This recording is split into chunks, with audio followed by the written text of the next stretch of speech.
558 Tatak RMN.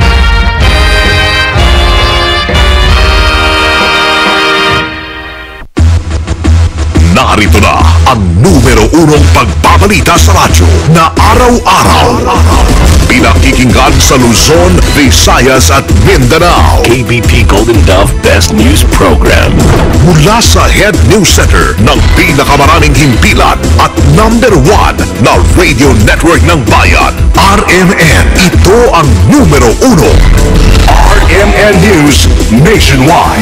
RMN News Nationwide. Kasama ang maasahang broadcaster, Buddy Oberas, at ang KBP Golden Dove Best Newscaster, Weng de la Peña. RMN News Nationwide. RMN News Nationwide. Headlines. Ngayong tanghali sa RMN News Nationwide, walang miyembro ng New People's Army patay sa engkwentro sa Sorsogon.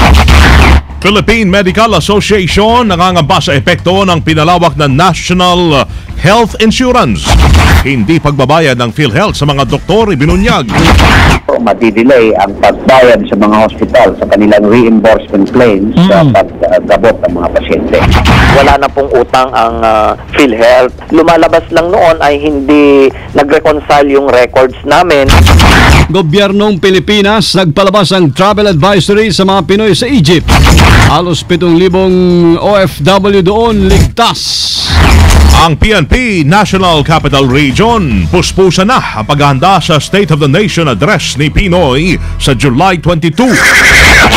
Balitang negosyo singil sa Oriente tataas na naman sa susunod na buwan. At balitang world, pinatalsik na Egyptian President Mohamed Morsi naka-house arrest. Buong bansa sa boses ng balita. RMN News Nationwide. Ang pinakamalaking mga balita abot sa bawat Pilipino saan man sa bansa. RMN News Nationwide. Mabuhay Pilipinas, tanghali po ng Webes, July 4, 2013. Ito ang numero 1 ng RMN News Nationwide. Ako si Buddy Oberas. Ako naman si Weng de la Peña. Tayo po ay live na live sa DYRI 774 RMN Iloilo, DWDY 1107 RMN Kawayan, DZRC 873 RMN Legazpi, DXDR 981 RMN Dipolo. Live din tayo mga kasama international by www.rmnews.com at WRMN New York, USA, at salat po natin ang number 1 AM station sa buong bayan. Naka-score ang tropa ng militar makarang mapatay sa engkwentro ang 8 miyembro ng NPA o New People's Army sa bahagi ng barangay Upper Calmayon, Huban, Sorsogon. Alas 6 kanina umaga mga kasama habang nagsasagawa ng combat operation ng tropa ng 31st Infantry Battalion sa nasabing lugar nang makasugupan nila nasa 20 bilang na mga rebelde. Sa ngayon ay hawak na ng Philippine Army ang malabi naman nasawi kabilang ng 2 babae at 6 na lalaki, habang na-recover naman sa pinangyarihan ng insidente iba't ibang matataas na kalibre ng baril, telescope at ilan pang bomba. Tumagal ng 35 minuto ang palitan ng putok na nagpatumba sa 8 kasapi ng NPA. Samantala wala pa namang napapaulat na nasugatan o namatay sa panig ng tropa ng pamahalaan. Nangangamba ho ang Philippine Medical Association na magkakaroon ng problema sakaling ipatupad na ang batas para sa pinalawak na National Health Insurance. June 19 nang pinirmahan ni Pangulong Noynoy Aquino ang Republic Act 10606 o yung An Act Amending Republic Act 7875, kinalang National Health Insurance Act of 1995, kung saan mandatory ang pagbibigay ng health insurance sa publiko. Sa interview ng RMN kay Dr. Leo Olarte, Pangulo ng Philippine Medical Association, binigyan din ito na kahit hindi pa nilalagdaan noon ni Pangulong Aquino ang nasabing batas ay problema na ng mga private hospital at mga doktor ang delay na reimbursement ng PhilHealth at kaya mas lalong magkakaroon ngayon ng problema, lalo na kung hindi sapat ang ilalaang pondo rito. Magkakaroon ng problema kung talagang hindi sapat ang budget na ilalaan ng ating Kongreso para sa PhilHealth, magkakaroon ng problema. Hindi kaagad bababayaran or hindi bababayaran ang mga hospital or madidelay ang pagbayad sa mga hospital sa kanilang reimbursement claims sa paggamot ng mga pasyente. Isang halimbawa rito ni Olarte, ang kanilang mga doktor daw ay hindi nababayaran ng PhilHealth yung mga professional fees. Kaya naman ipinanukala ni Olarte na magkaroon sana ng representante sa Board of Directors ang grupo ng mga private hospitals at doctors sa PhilHealth para tumulong sa pagbabalangkas ng solusyon sa nasabing problema. Sa interview naman ng RMN kay Greg Rulloda, ang Vice President for Public Affairs ng PhilHealth, tiniyak nito sa publiko na may sapat silang pondo para tugunan ang pagpapalawig ng National Health Insurance. Nabayaran na rin niya ang utang na 2 bilyong piso sa mga miyembro ng Private Hospital Association of the Philippines. Ngayon po ay wala na pong utang ang PhilHealth. Lumalabas lang noon ay hindi nag-reconcile yung records namin. Opo. At kasi syempre may mga recording system naman kami na dapat sinusundan ng ospital at kami ay nakikipag-reconcile sa mga ospital. So ito po ay dapat hindi sila mangamba dito sa ating papalawakin na PhilHealth. Si Leo Olarte, ang Pangulo ng Philippine Medical Association, at si Greg Rulloda, ang Vice President naman for Public Affairs ng PhilHealth sa interview ng RMN. Palabas na rin masama ng Travel Advisory ang Pilipinas sa mga babae natin para iwasan muli ang pagbiyahe sa Egypt. Kasunod na rito ng karahasan at political protest sa nasabing bansa dahil sa pagpapatalsik kay Egyptian President Mohamed Morsi. Kaugnay niyan, kinumpirma ng Philippine Embassy sa Cairo na walang mga Pinoy na nasaktan sa nangyayaring selebrasyon ngayon sa Egypt at sa mga nagaganap na malawakang kilos protesta. Lagi umanong tinatawagan ng embahada ang mga natitirang Pinoy na mag-iingat at huwag magtutungo sa Tahrir Square. Una nang napaulat na umabot sa 16 ng patay at maraming sugatan sa nangyaring mga demonstrasyon. Nasa halos 7,000 naman ang mga Pinoy ang sinasabi na sa Egypt ngayon, kung saan malaking bilang dyan ay nagtatrabaho bilang mga domestic workers. Kaligtasan ng mga Pinoy sa Egypt, pinatitiyak ni Pinoy. Kasama natin sa Balita Live si Deo de Guzman. RMN Report! Inatasan ni Pangulong Noynoy Aquino ang Department of Foreign Affairs na tiyakin ang kaligtasan ng mga Pinoy na nakabase sa Egypt. Ito ang ginawa ng Pangulo matapos ang matagumpay na kudeta laban kay Egyptian President Mohamed Morsi. Ayon kay Deputy Presidential Spokesperson Abigail Valte, pinakikilos ni Pangulong Aquino ang mga kinaukulang opisyal ng Embahada ng Pilipinas sa Egypt upang maging handa sakaling maipit sa gulo ang mga OFWs. Sinabi ni Valte na sa ngayon ay nakikipag-ugnayan na ang mga embassy officials sa mga Filipino community sa Egypt upang mas mabilis ang koordinasyon sakaling kailanganin ang paglikas sa mga ito. Kasama po sa Palasyo ng Malacanang, Deo de Guzman, Tatak RMN. Radyo mo nationwide. Pinaplansya na makasama ng NCRPO ang security measures na naipatutupad sa State of the Nation Address o SONA ng Pangulong Noynoy Aquino sa July 22. Ayon kay spokesperson Kimberly Gonzalez, pinag-aaralan na nila ang video footages sa mga nakaraang kilos protesta ng mga militante para matukoy ang mga hakbang dapat nilang gawin para matsaka mapayapang rally. Sa July 22 ay kaapat na SONA ng Pangulong Aquino na gaganapin sa Batasan Complex sa Quezon City. Ang buong kapulisan naman ay naghahanda na ng security at anti-criminality measures para dito.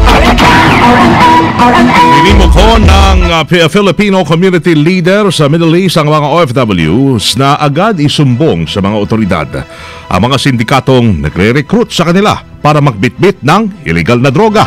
Sa ganitong paraan, masusugpo ang pambibiktima ng International Drug Syndicate sa OFWs. Ang apela ng Filipino community leaders ay kasunod ng pagkakabitay kahapon sa 35 anyos na Filipino drug courier sa China. Nanawagan din ang grupo sa Department of Foreign Affairs na paigtingin pa ang kanilang Pre-Departure Orientation Seminar o PDOS sa mga papaalis na OFWs para maiwasang malagay ang mga ito sa alanganin.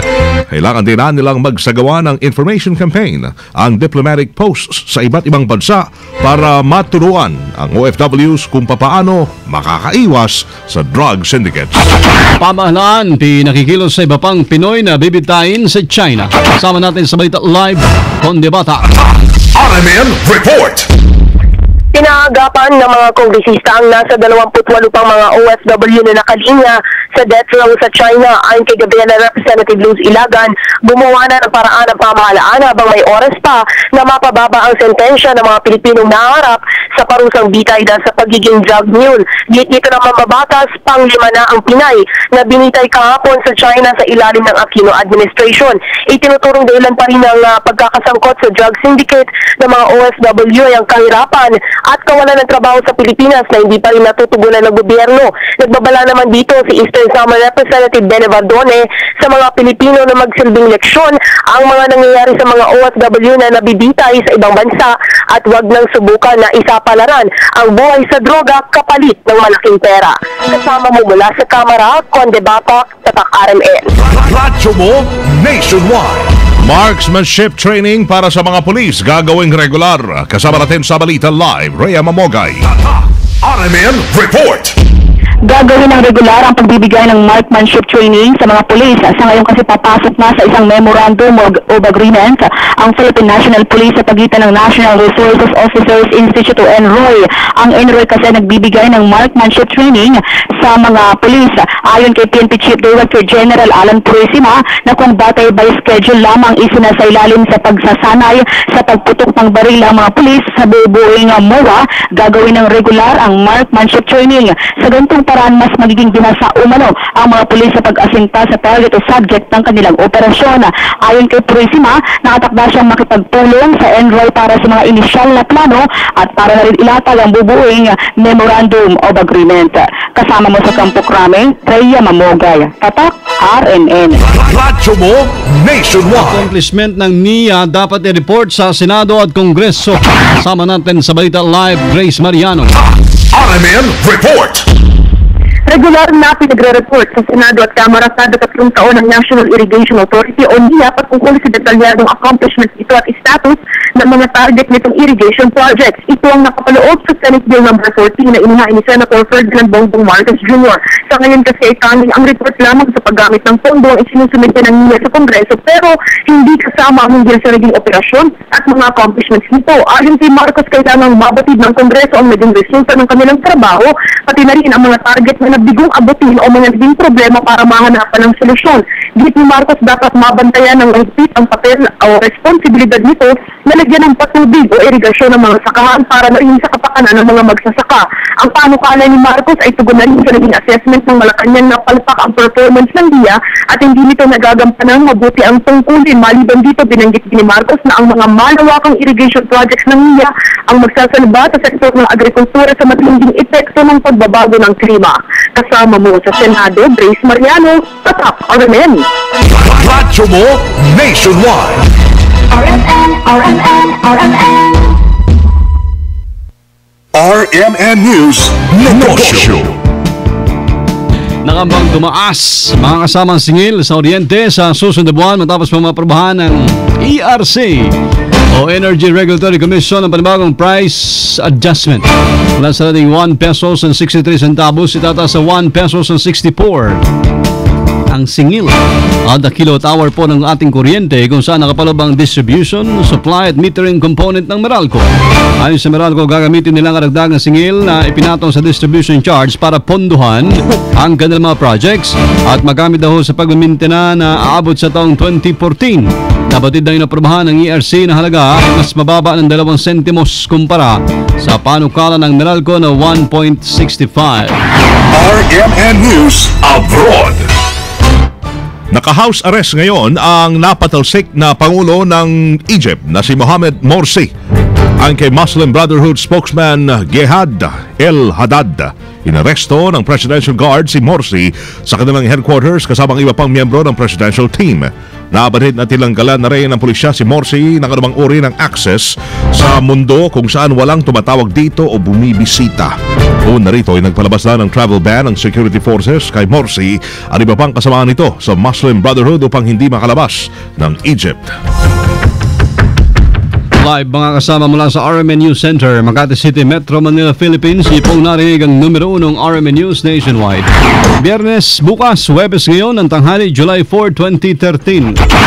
Mga taga Cebu, mayong udto. Susunod na diyan si kasamang Ken Galinea Sa RMN News, Diretso Balitang Cebu sa numero 1 DYHP 612. Panoorin po aming naging pagbabalita ng alas 12 ng tanghali. YouTube, itype lamang ang RMN News Nationwide. Thank you, Lord. Muli po tayo nagkasama-sama. At salamat din sa inyong naging panahon. Kasama niyo sa serbisyo sa publiko. Ako si Buddy Opera. Anweng de la Peña. Ito pa rin masama sa tahanan po ng pinakamaraming ay number 1, pinakamaraming himpilan, RMN Radyo Mo Nationwide. 60 years ng maasahang public service nationwide. Pinakamalaking mga balita abot sa bawat Pilipino sa bansa-bansa. RMN News Nationwide. RMN News. Alas 12 na, 16 pa. Mahal, may bago na naman daw benepisyo ang PhilHealth.